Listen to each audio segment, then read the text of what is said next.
My name is Ryan. I'm a man. I go by he, him pronouns. I'm wearing a gray shirt that says Patriot across the front. We got to talk about Obi-Wan, guys. Oh, God. I've been waiting for this moment. Disney Star Wars is never satisfied with simply inserting a bunch of their own characters with their own identities and gender fluidity or whatever. They have to take original characters and change them, almost as like a scalp for the LGBTQ community. Look at what we got. One of the original characters in Star Wars. We've completely changed and retconned their backstory. And that's now happening with Obi-Wan Kenobi. This is the headline from Bounding into Comics. New Star Wars Padawan prequel novel implies Obi-Wan Kenobi is bisexual. The way this started taking off was on Twitter. There's an account called Star Wars Queers Watch. Oh my God. Damn. The idea that there is an account that simply exists to count the number of gay people in Star Wars. Interesting. I wonder how that worked with a Batman review. But anyway,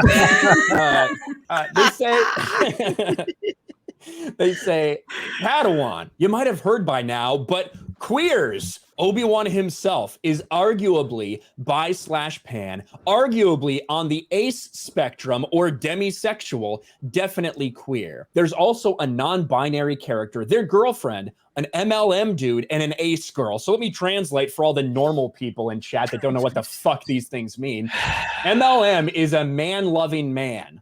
So that MLM dude, I don't know why you have to say that, and an ace. Ace means like asexual or something like that. This is in the new Star Wars novel Padawan, where Obi-Wan is before the Phantom Menace. So you got to imagine Obi-Wan Kenobi is 15 or 16 years old at this point. They do go into more detail right here.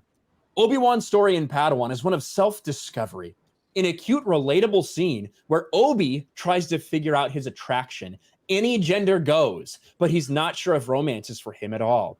No clear label, but definitely on the bi or asexual aromantic spectrum. Among the queer kids Obi meets, so queer kids, that's what this is. They're all probably around the same age group, 14, 15, 16. Obi-Wan meets their leader, Aj, whatever. Her non-binary shape-shifting partner, Zabri. Aj's brother, Kasul, who's down to experiment with Obi-Wan. We will read the passage where you can see this.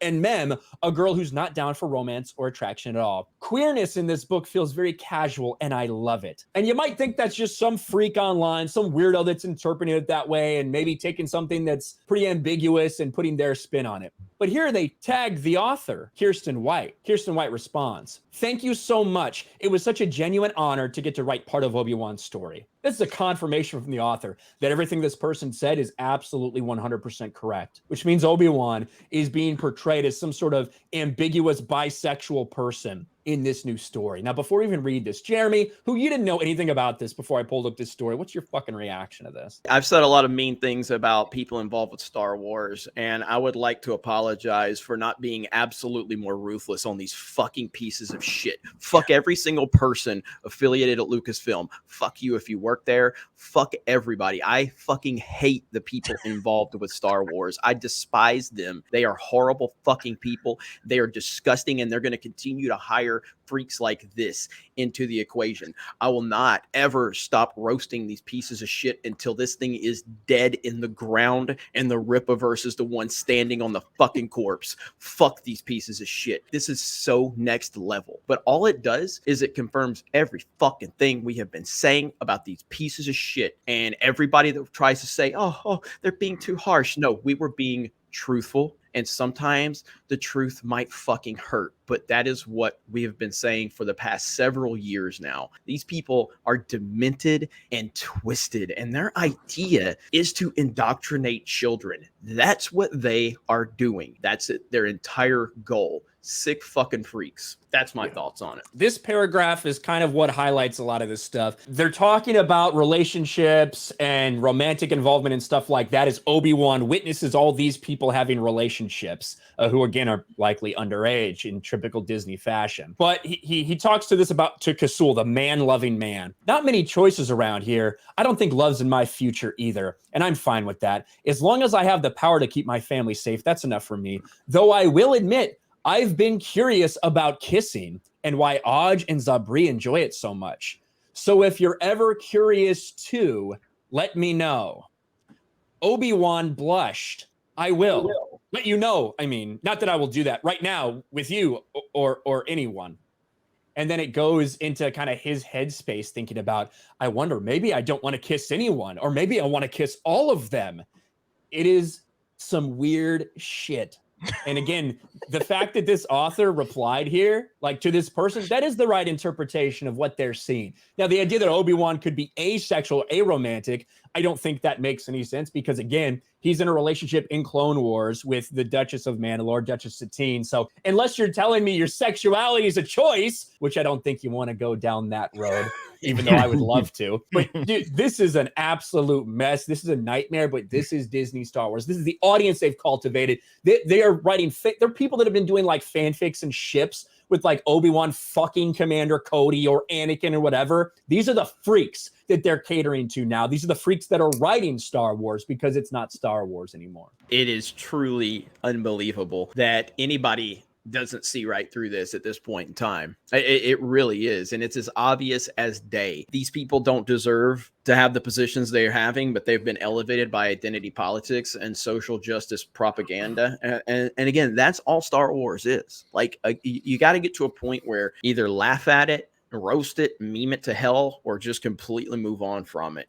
If you have hope for it, I'm telling you, that is the wrong thing to have. It will never get better. It will never be saved. It is so far gone until it is in the hands of a complete new company and owner. It's done. It's an odd time to be a fan of like any kind of nerd shit because you have to kind of grow to accept that this is what this shit is. I've had to do it with Marvel and I had to do it with like DC stuff. It's like these guys just are hiring people that legitimately don't give a shit. And it's bad fan fiction that has been being written by people that don't deserve the positions that they're in. But because the insane people run the asylum, you're going to get more and more of this. And this is why what we did sticks out like a sore thumb, but also it shows how it's so successful. The Reva crowd fund that Hasbro or whatever didn't get funded, despite literally that show just either ending or having been a thing. That shit never happened. Anything that Star Wars is tied to a property that just came out, they should be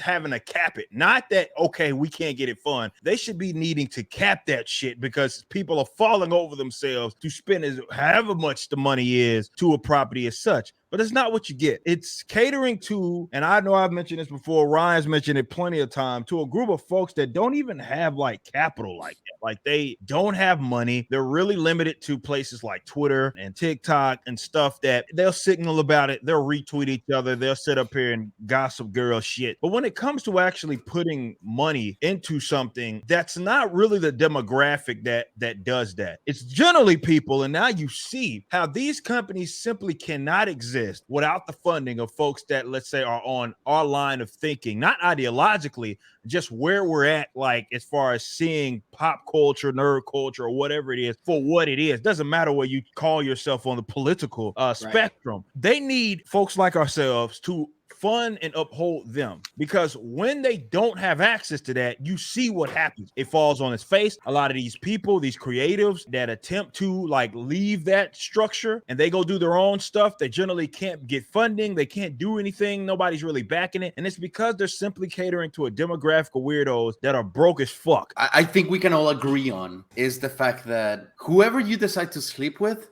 should matter as much as your preference in ice cream. Like, it's incredibly irrelevant. But what makes me really sad is the fact that when we were kids and we were watching Star Wars, when we were watching like superheroes and shit, we were watching in awe of like who they were defeating, how they were growing, and like the best part of humanity was reflected on this mystical, magical beings. They were reflecting the best of us because humans are completely shitty and imperfect. So we're seeing this perfect being and we're like, we want to try to be like Batman and Superman. We try at least. Now what are they going to try to be? Are they going to try to be bisexual Obi-Wan? Are they going to be like transsexual Darth Vader? That instead of like, I am your father, is gonna come with some whip chains and like, I'm your daddy, and you know, bend down over like what's the future now? What are they gonna be possible. That's very possible. Yeah. That's the problem. This is Disney.